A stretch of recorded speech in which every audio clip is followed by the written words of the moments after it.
Hello, ladies and gents.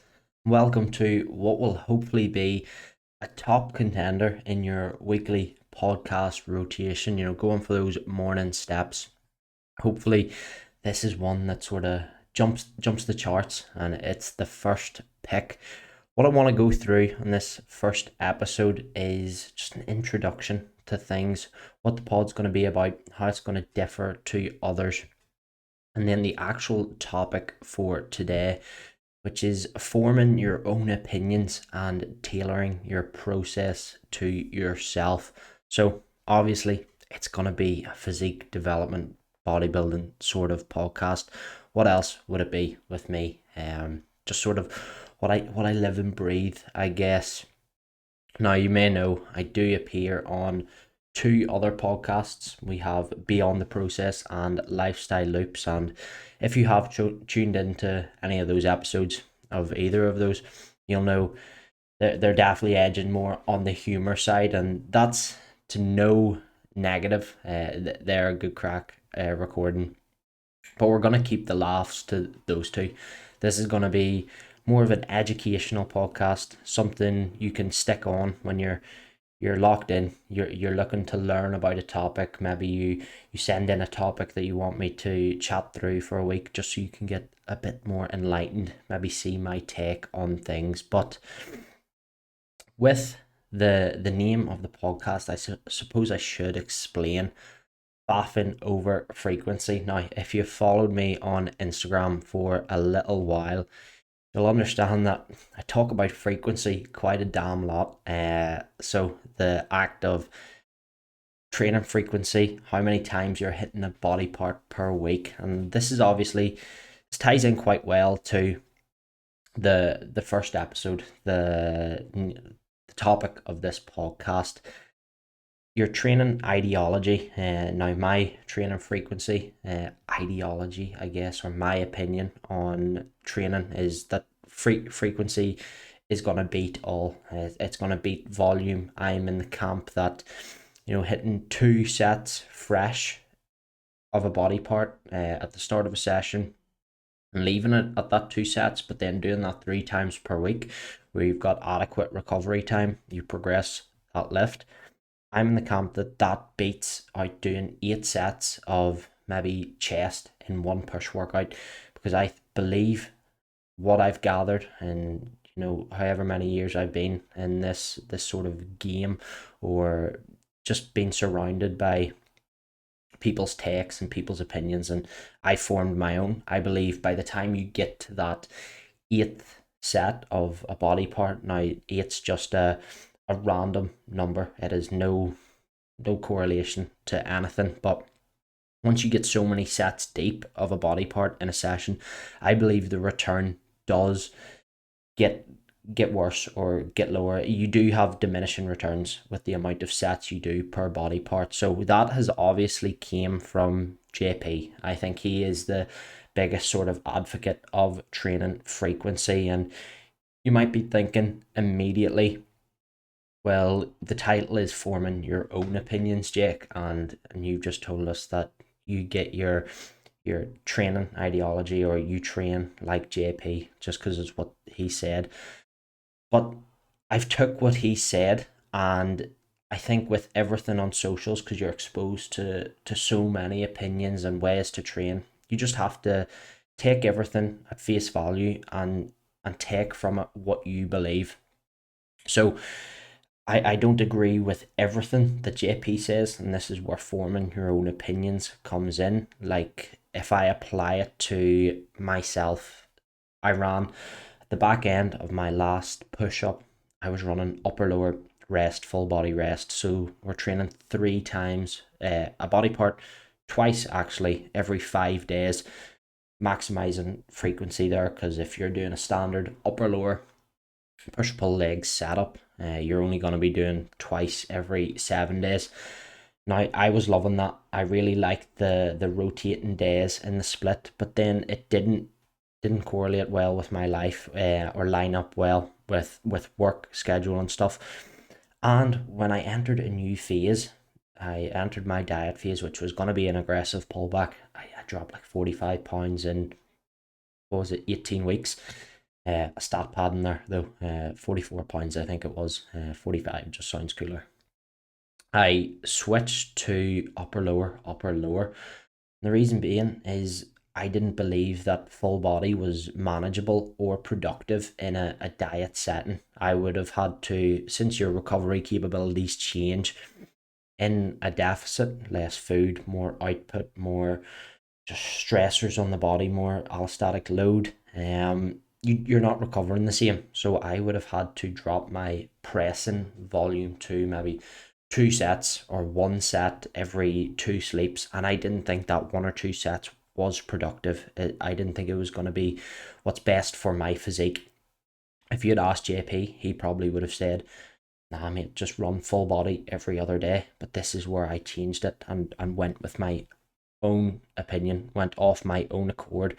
But now that I'm back into the surplus, I'm doing an upper lower rest, full body setup. So I'm training everything 3 times every 7 days, maximizing frequency pretty damn well. The only other split you're really getting more frequency is full body every other day with a rest day in between. But the reason I'm doing that is the other part of the title. I'm tailoring the process to me. I don't want to train full body every session.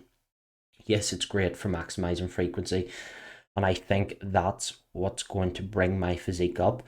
We've talked about, well, I've talked about on my Instagram when the stage is going to be there for me. Maybe the 2028 season it's looking like. And that's, I've put that off a year or two because I simply need more muscle.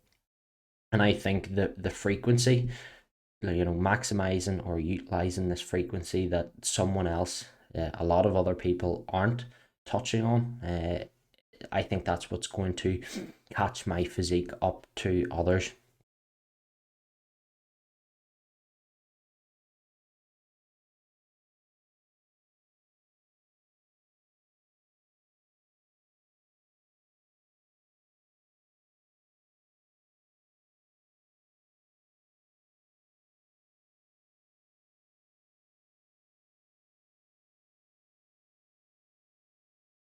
Apologies, had to take a little cut to just get a little sip of my Volvic sugar-free strawberry. Not a great flavor, but besides the point. So I think the frequency is what's going to build up or catch my physique up in that muscle mass disparity that a lot of guys are ahead of me at the minute and ultimately bring the best package to stage. But you can see how things have changed. I'm not running full body every other day because I wouldn't enjoy that as much. I still want to have a dedicated upper day, a dedicated lower day, simply to have that enjoyment of going into the gym and nailing a body part. You know, with the full body setup, there's pros. The pros, obviously, the frequency that you can hit muscle groups at, stimulus, the top end of stimulus that you can give a muscle group every 3 days, hitting it fresh every 2 days, but 3 times a week. That's the pro. But the con, a lot of people don't realize, is like the time spent in the gym. They're going to be longer sessions than your upper lowers, pull, pushes, simply because of the amount of exercises you have to do. And as well, another downside is the pump. You're not really getting much of a pump in these sessions because you're going across every body part, and by the end, you're maybe 2.5 hours deep into a full body session. You go into the posing room, and you've just got no fullness. Your physique's just sort of a bit dead. So that's why I appreciate having the upper session at the start of the week, and not just being an absolute cheap and running full body every other day, because that's what JP says is best. I'm tailoring the process to myself. But as a broad like scope of the whole topic, forming your own opinions, this is why we have coaches. And if we look at top Olympians, these athletes go to different coaches to trial out new approaches. The coach, every coach is known for their approach, what they do differently from another coach. You can't be a carbon cutout of another coach. That is just not how you succeed. Everyone needs to make their own ideologies, and if you spend your whole bodybuilding process, or just time, career, I guess you could say, just copying people and not forming anything or making your own takeaways of stuff, you're really gonna get nowhere. Like, a few things I can rhyme off the top of my head. You've got coaches who'll insulin load, do 12-week preps compared to 20-week preps. You've got different drug protocols at the Olympia level. It's so different, and it all comes down to that coach making their own opinions with stuff. They take everything at face value. They take away the bits that they think have application and will be the most productive, but they're not just copying the protocol that they hear. They're taking key bits of information away and using other knowledge from maybe what they've already got, what they already know, or what they've also heard elsewhere, and they're combining it to make their sort of protocol for their athletes or their clients, or if you're self coaching, for yourself. But I sort of want to tie this into an Instagram caption that I wrote last night. Cheeky plug. I think my Instagram is Jake Byers __. Not too sure. But it was about ensuring your physique progress as a natural in a surplus generally comes down to just trusting the process and trusting what you're doing is the most productive in that current situation. If we think after the first maybe 10-12 weeks after a diet as a natural, the physique has went through that little bit of reinstating fullness. You've filled the rig up. As food comes up, output goes down, so you're probably looking your best maybe that 6 to 10 weeks after a diet, once you are actually fully loaded in your glycogen stores. But then the physique, the visuals really start to regress, and the visual can't be a metric of measuring progress. If you look at your visuals every week in a push-up as a natural, you would get nowhere. And if you use that as your only tool, you would get nowhere, because everyone looks bigger when they're leaner. So that body fat that's coming along with your scale weight gain in your push-up, it's really masking the size you're putting on. Everyone looks bigger when they're leaner, more striations, more lines, different tissue on display. You hold body fat differently in different body parts, and I think you really just have to trust the process, and this is where it comes into forming your own opinions.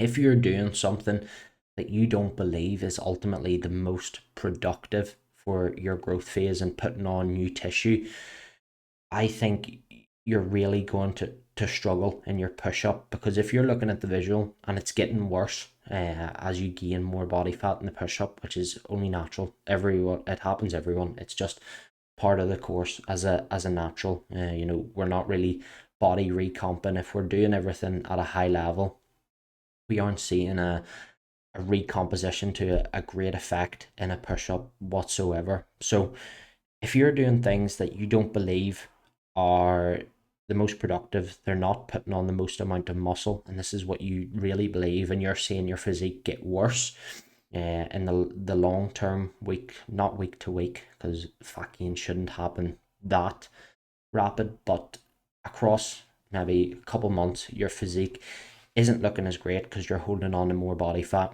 You don't believe in your training, you're just not going to enjoy the process, and your head is going to be spinning because you think you are entirely regressing and you're only getting fat, you're not putting on new tissue. So I think actually executing the way that you believe is the most productive for your physique. For me, that is 2 sets, maybe 2 sets on a bicep curl every 2 sleeps. I think that's doing more than 6 sets like twice a week. That's just what I believe. So even when my visuals are getting a little worse because I'm getting a little softer, after that diet, coming out of the diet, the initial fill up post diet. I don't mind that because I know I have confidence in my beliefs of training, that I'm doing everything in my power, in my training, to bring up my physique. So it is just a case of trusting the process. Whereas if I was doing that maybe training arms one time a week, let's say, on a bro split, doing 12 sets of biceps, if I see my physique regressing, just down to that body fat accrual, and I'm doing 12 sets once a week, I would just be like, I'm actually not progressing here. I'm gonna diet, and my next diet's gonna come about, and I'm not gonna see any improvements, and that's just not going to be synonymous with enjoying the process of bodybuilding. But that sort of ties into the next sort of topic or segment underneath the forming your own opinions scope of this episode, and it's relating to the monotonous nature of bodybuilding. We all know, anyone that takes part in physique development knows it is monotonous. You are literally doing the same things every single day. You know, the height of it might be the fact that you have different meals and a rest day versus training day. So if you are doing the day to day, bodybuilding's all consuming as well. I don't need to state that, that's quite obvious as well. So your whole day is basically occupied by bodybuilding. So if you're doing things that you really don't agree with, but you're only doing it because you've seen someone else do it and you're just copying them rather than forming your own opinions, you're not going to last very long in the sport. I think a key thing or key pillar to remember is that sustainability and longevity are the absolute key things to uphold in your sort of physique development. You know, you've heard it a million times before, but consistency really is the ultimate dictator in improving your physique. You know, someone can nail every single variable, tick every single box for 6 months, and yeah, make very good progress. But if they burn out because what they've been doing isn't sustainable, the guy that's been having his off plan meal a week is gonna be that's been doing this for 3, 4, 5 years. He's gonna be so far ahead because it's just that time spent training, growing muscle in a good environment, and just ultimately progressing, and being consistent with his process. That guy's gonna make far more progress. I sort of want to relate this to training. Yeah, we can talk about copying other people's process outside of the gym, but training, it really is the ultimate dictator of physique progress. So if we take me, for example, if I went in and done high reps, high volume, spending almost 3 hours in the gym, but these are things that I don't believe are making the most progress, I'd rapidly fall out of love with the sport. You know, you want to do things that you enjoy. This is what I'm talking about: sustainability and longevity. Training generally does determine everything to do with your physique. You know, people say nutrition is just as important, but realistically, it's not. I disagree massively. Training is the stimulus that's forcing adaptation, forcing the muscle growth. So if it's not to an adequate level, your physique isn't stepping forward, no matter if you hit every macro to the gram. So I think enjoying your training is ultimately the most important thing, even if it's so and so unoptimal. If you just simply get better at whatever way you train, you know, if you're doing a bent over barbell row, that's a good one. If you tuned into a certain Beyond the Process episode, you'll hear my thoughts on a barbell row. I don't think it's the best upper back exercise, but I'm not ignorant to the fact that if you progress your barbell row over 3 years, you're going to get a better upper back. It's the same as the analogy I use is, maybe not an analogy, but an example. If you're doing a leg extension at the end of a leg session, while it doesn't line up with resistance profiles, because a leg extension is going to be heavy in that shortened range, obviously we diminish in that shortened range, our strength diminishes in that shortened range, the more fatigue in the muscle. as long as you still get stronger at that leg extension every single week, while it's not set up optimally, and you would be better off with the leg extension at the start of your session, I still think you're absolutely building muscle, as progress and consistency generally just determine everything, rather than having the optimal setup. So I think that sort of completes the forming your own opinions segment of the pod, and I'd like to move on to the tailoring your process to you a little bit.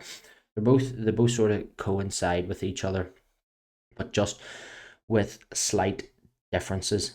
So ultimately, what I want you to take away from forming your own opinions is, yes, it's okay to take on others' sort of words of wisdom. I took on JP's take on the training frequency, but you just have to shift it to your own opinions. Take everything into consideration that you hear online, and take the bits that you agree with, and you don't have to take the bits you disagree with.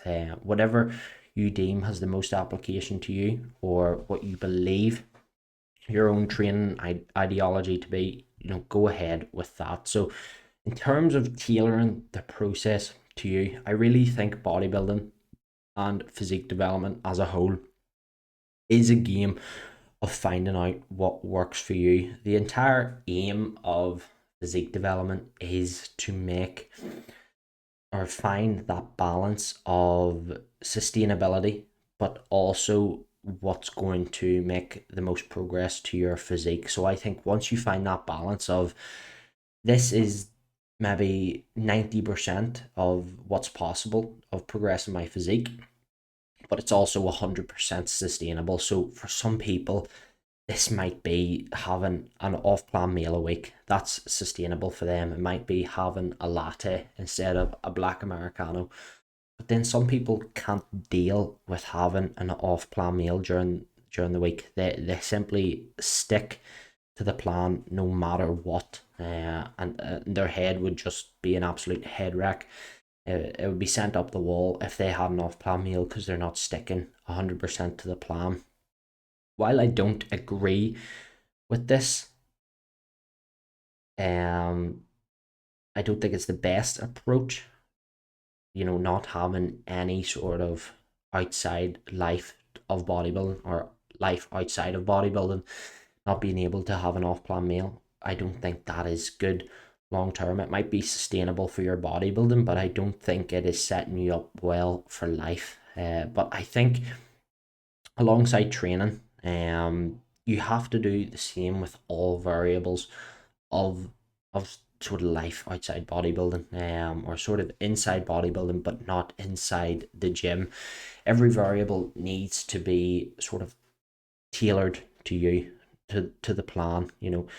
Some people want to travel, some people want to do things that aren't just eating the same 5-6 meals a day, and it all comes down to keeping that consistency and not burning out. Because if you hit burnout, what that example I used, the guy that hits every nail in the head, it ticks every box for 6 months, yeah, fast short-term progression, but long term he's going to burn out. And the guy that's having his latte, maybe having a mocha instead of an Americano, when he goes out for a coffee, he's having his off-plan meal per week, he's doing a city break every once in a while, he's maybe taking a day off tracking his macros, he's maybe taking a week every so often, not log booking in the gym, just going in, getting a pump, and sort of reiterating that enjoyment of training, and sort of taking the pressure off him. I think he will always make more progress because he's not at risk of burnout.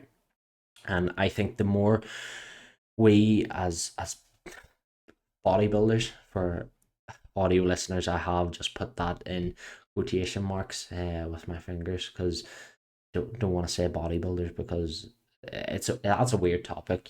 I don't, I hate considering myself a bodybuilder, because I haven't competed, and that's what I do think but a bodybuilder needs to do. But I do live the lifestyle, you can't ignore it. But my point is, I believe that you need to blend bodybuilding into a normal life, or blend normal life into your bodybuilding as much as possible if you want to make the most progress possible.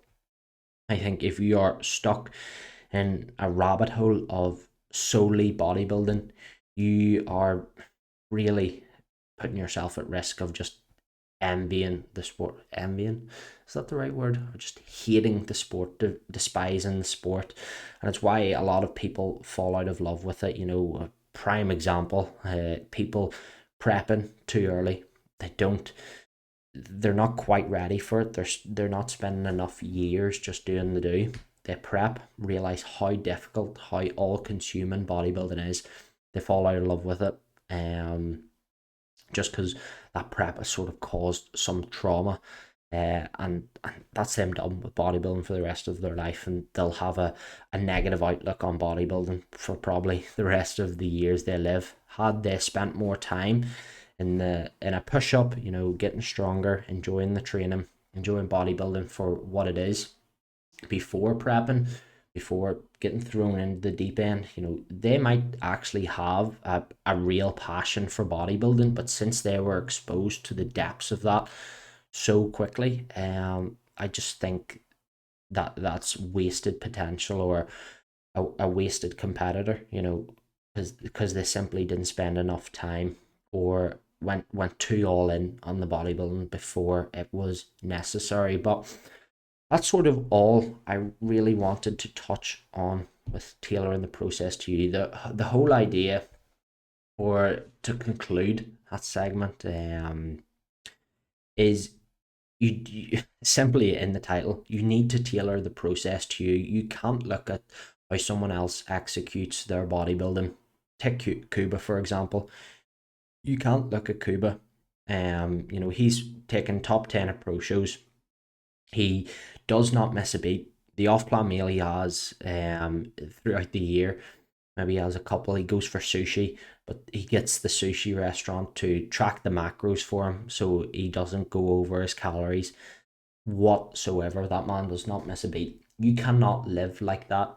You can't just take that and just apply it to yourself, because that might not be what's best for you or works best for you. I know for me, I absolutely love sticking to the plan. You know, I love my off plan meals, or I love my on plan meals. Is what I was gonna say. I was gonna come on to off plan meals, but I also love my off plan meals. And you know, if you follow the Instagram, you'll have seen the lifestyle loops, the guys I do the other podcast with. We've been going out for meals, and that is generally one of the highlights of my month. If we do it once a month, it's such a nice refreshing bit, and it's not even the meal sometimes, it's just it's the sort of environment that we're eating in. You know, we're enjoying good food, yeah, but it's sort of being there in the restaurant chatting, sort of.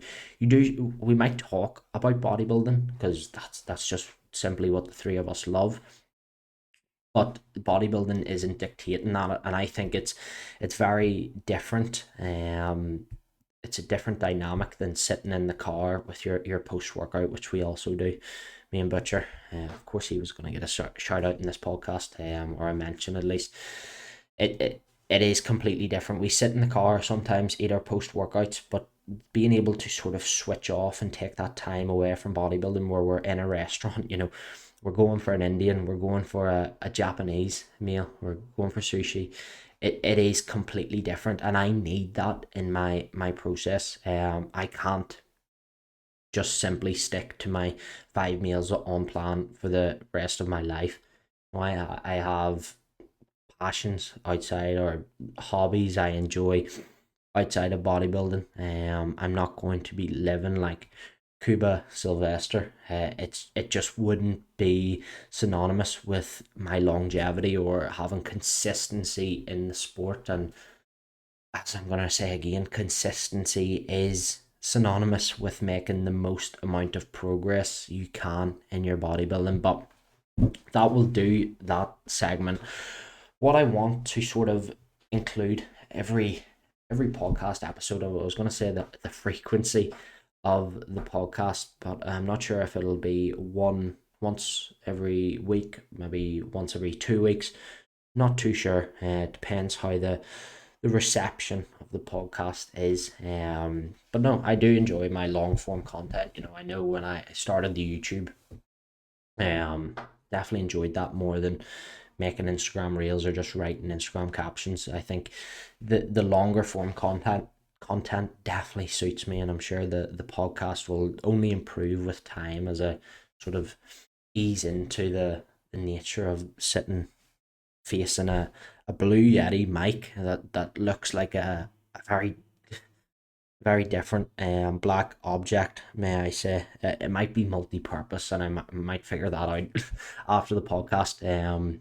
But leave that there.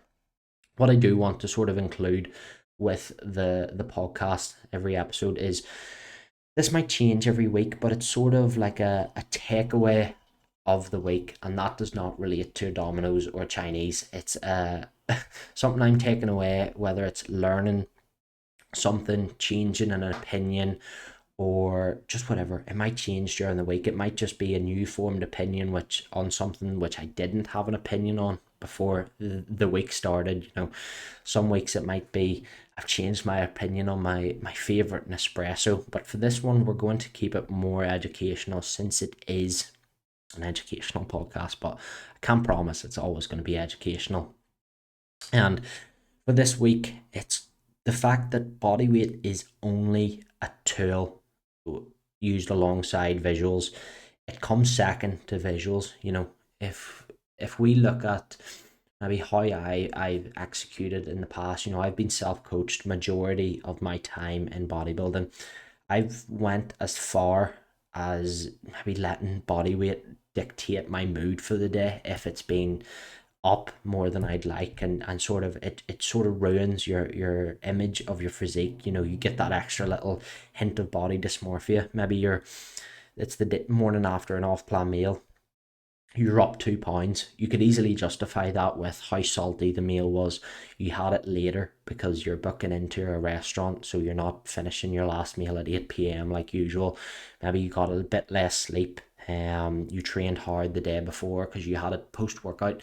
So you trained legs, had more salt, had less sleep, had a closer final meal to bed. You could easily justify these 2 pounds, but you'll still be going through, or I'll still be going through the day being like, I am a fat slob because a number has told me that I'm 2 pounds heavier. And I think it's been a massive shift in my process, especially since I'm self-coaching, and honestly with my coaching with clients as well, we've seen a massive shift on just focusing on the visuals. If you ask any of my clients at the minute, we really just take body weight at face value. It is literally just a number. If you're that 2 pounds up but you look just as sharp, there's no need to start picking apart your physique and maybe looking where that 2 pounds has went. Just be happy that the visuals are good.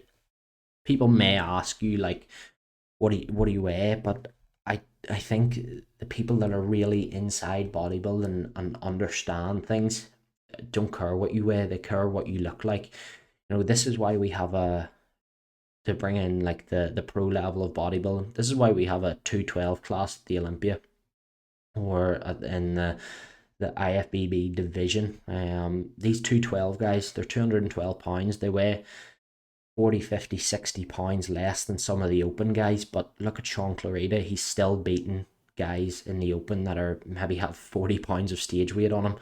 Weight really does not matter at all. You need to go with the visual, and just keep your eye on the visual. Make sure, if the visual is the most important feedback. If it is good, you simply don't need to worry. If you're gaining a kilo a week but you are just as tight, I think you're absolutely in the green.